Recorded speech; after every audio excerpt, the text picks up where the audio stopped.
ကျွန်တော်တို့အားလုံးဘဝမှာမေးခဲ့ဘူးတဲ့မေးခွန်းတစ်ခုကို20ရာစုလောက်တုန်းက scientist Fermi ကလည်းမေးခဲ့ဘူးပါတယ်ဆိုတော့ scientist Fermi ဆိုတာကphysics ရဲ့အဓိကအခြေခံတွေကိုfoundation ချပေးခဲ့တဲ့ scientist တယောက်ဆိုရင်လည်းမမှားဘူးပေါ့နော်သူမေးခဲ့တာကဘာလဲသူမေးခဲ့တာကသူတို့တွေဘာမှလ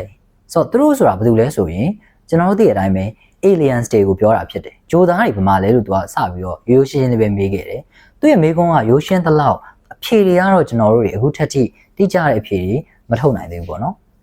်ကျွန်တော်တို့ရဲ့ Milky Way Galaxy ထဲမှာကျွန်တော်တို့ရဲ့နေနဲ့တူတဲ့ဒီ stars တွေ400 billion လောက်ရှိတဲ့အထဲမှာပေါ့နော်star တော်တော်များများမှာလည်းသက်ဆိုင်ရာနေဖွဲ့စည်း solar system တွေလည်းရှိကြတယ်ဆိုတော့အဲ့လိုမျိုးပဲအဲ့နေဖွဲ့စည်းတွေထဲမှာလည်းကျွန်တော်တို့ကဘာနဲ့တူတဲ့ဂျိုတွေလည်းရှိကောင်းရှိလိမ့်မယ်ဆိုတော့ဒီလောက်ဂျိုတွေအများကြီးရှိခဲ့ပါရဲ့နဲ့အခုကျွန်တော်တို့ကဘာလိုမျိုး civilization တွေဖြစ်တည်လာဖို့အတွက်အခြေအနေတွေလည်းရှိခဲ့မှာသိကြရတယ်ပေါ့နော်ဆိုတော့ဒါပေမဲ့အခုချိန်ထိ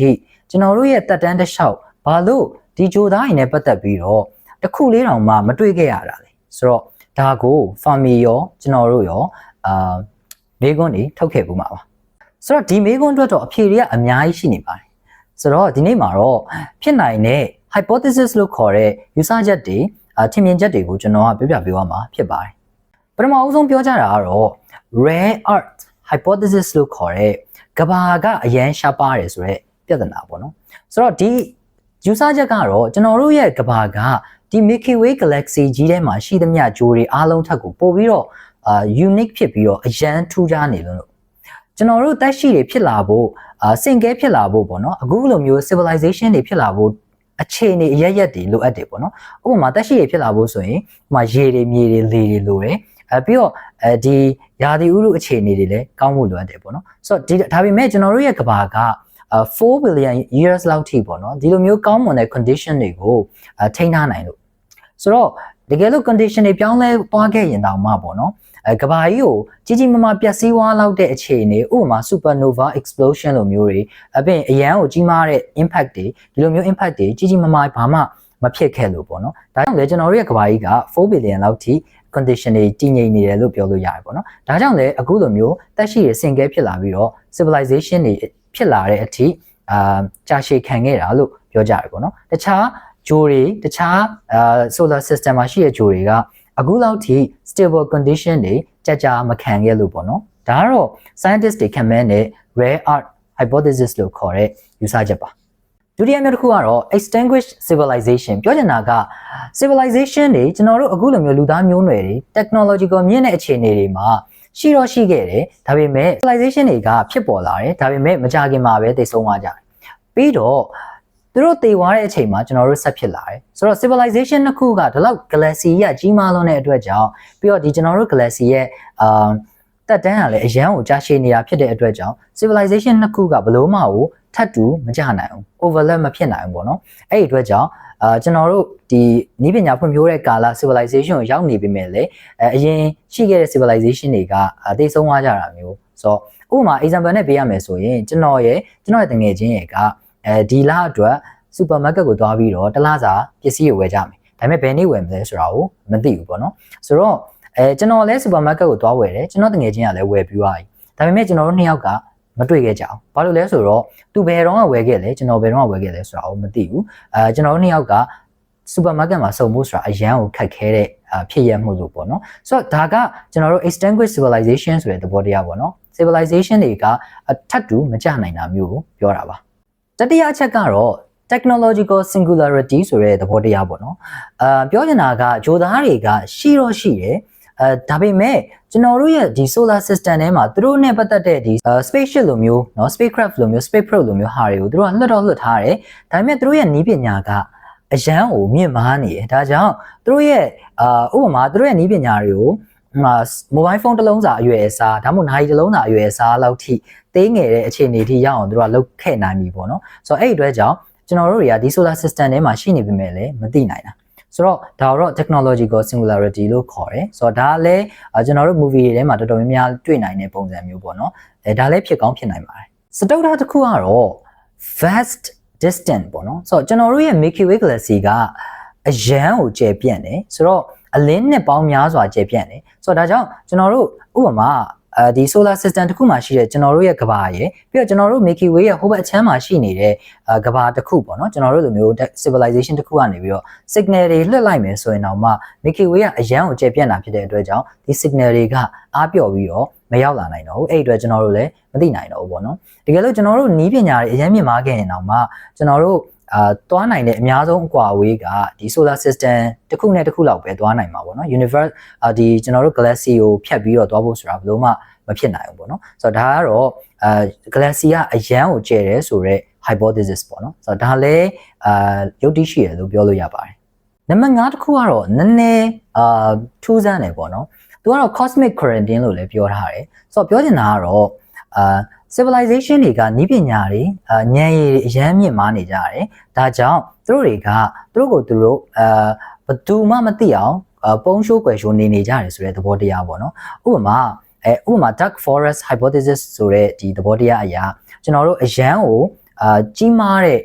forest တစ်ခုရောက်သွားမယ်တစ်တော်ကြီးတော့ရောက်သွားမယ်ဒါပေမဲ့အဲ့နေရာမှာကျွန်တော်တို့တွေဘာအတန်းမှမကြားရဘူးဥပမာငှက်တန်လေးတော့မကြားဘူးပေါ့နော်ဆိုတော့ဥပမာတရိษံတက်ရှိဆိုလို့ဘာအတန်းမှမကြားရဘူးအဲ့လိုဆိုရင်အရန်ကိုမထူးဆန်းဘူးလားပေါ့နော်တကယ်တော့ဒီတောထဲမှာတရိษံတွေအတန်တွေနဲ့ပြည့်နေတင်တာဒါပေမဲ့ဘာတန်းမှမကြားရဘူးဒါဖြစ်နိုင်ကြီးကတော့ဒီတက်ရှိတွေတရိษံတွေအကုန်လုံးကသူတို့ရဲ့ဒီရန်သူတွေကိုကြောက်တဲ့အတွက်ကြောင့်အကုန်လုံးကတိတ်ဆိတ်ပြီးတော့ငြိမ်ငြိမ်လေးနေကြတဲ့သဘောတရားပေါ့နော်ဒါပေမဲ့ကျွန်တော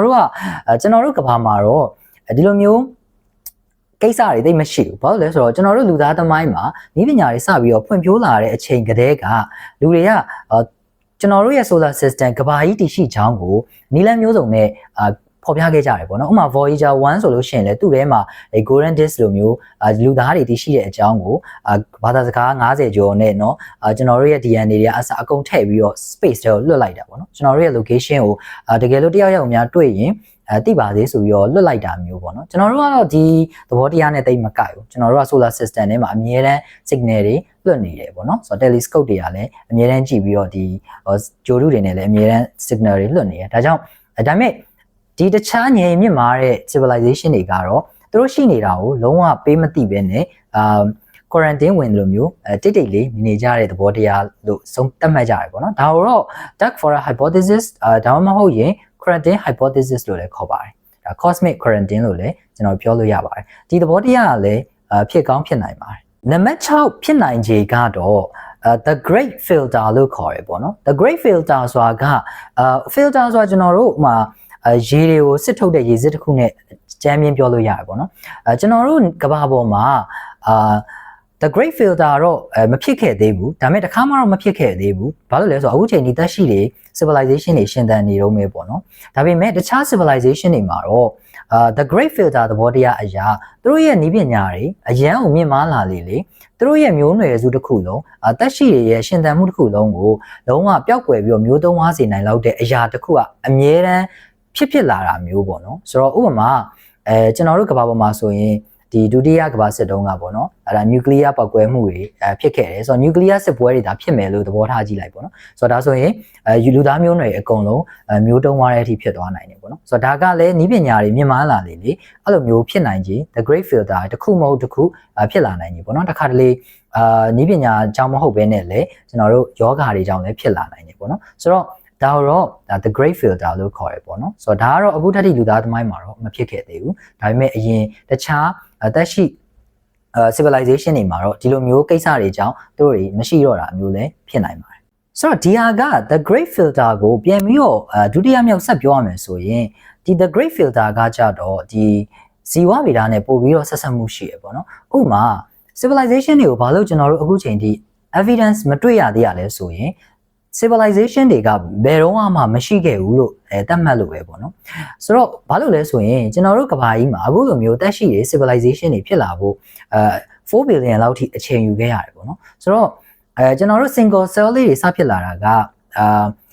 3.8 billion year လောက်ထိပဲပေါ့နော်ဆိုတော့အဲ့ 3.8 billion year လောက်ထိက single cells တွေအနေနဲ့ပဲရှိခဲ့ကြတာပေါ့နော်ကျွန်တော်တို့ဒီ multi complex organism တွ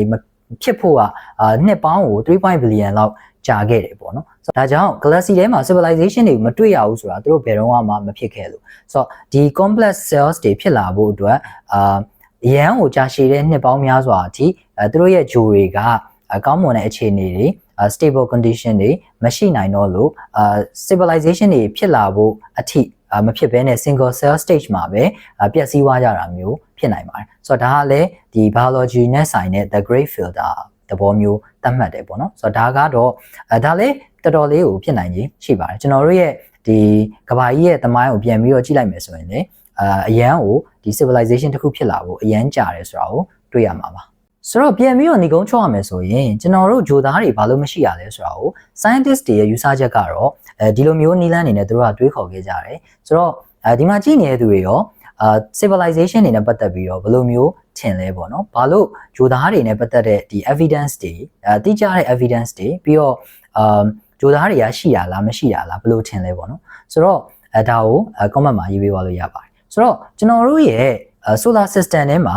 ပြီးတော့ကျွန်တော်တို့ရဲ့ Milky Way galaxy ထဲမှာကျွန်တော်တို့ရဲ့ကမ္ဘာကြီးကတခုတည်းသောတက်ရှိတွေတည်ရှိနေတဲ့အရာကြီးဖြစ်တယ်ပေါ့နော်ဒါကြောင့် galaxy ရဲ့အဓိပ္ပာယ်ကကျွန်တော်တို့ကမ္ဘာကြီးပဲပေါ့နော်ဒါကြောင့်ကျွန်တော်တို့လူသားမျိုးနွယ်တွေဒါပျက်စီးသွားခဲ့မယ်ဆိုရင်တော့ဒီ galaxy တစ်ခုလုံးကဘာအဓိပ္ပာယ်မှရှိတော့မှာမဟုတ်ပါဘူးဒါကြောင့်ကျွန်တော်တို့လူသားမျိုးနွယ်တွေကြာရှည်ခံနိုင်မှုအတွက်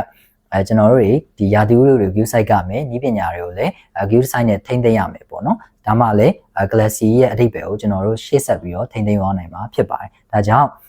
ဒီ Fermi paradox ဆိုတဲ့ paradox ကနေတဆင့်တခြားတွေးစရာတွေအများကြီးလည်းရမယ်လို့ညွှန်လင့်ပါတယ်ဆိုတော့ကိုကရော aliens တွေနဲ့ပတ်သက်ပြီးတော့ထင်မြင်စားချက်တွေရှိရင်လည်းရေးသွားကြလို့ရပါတယ်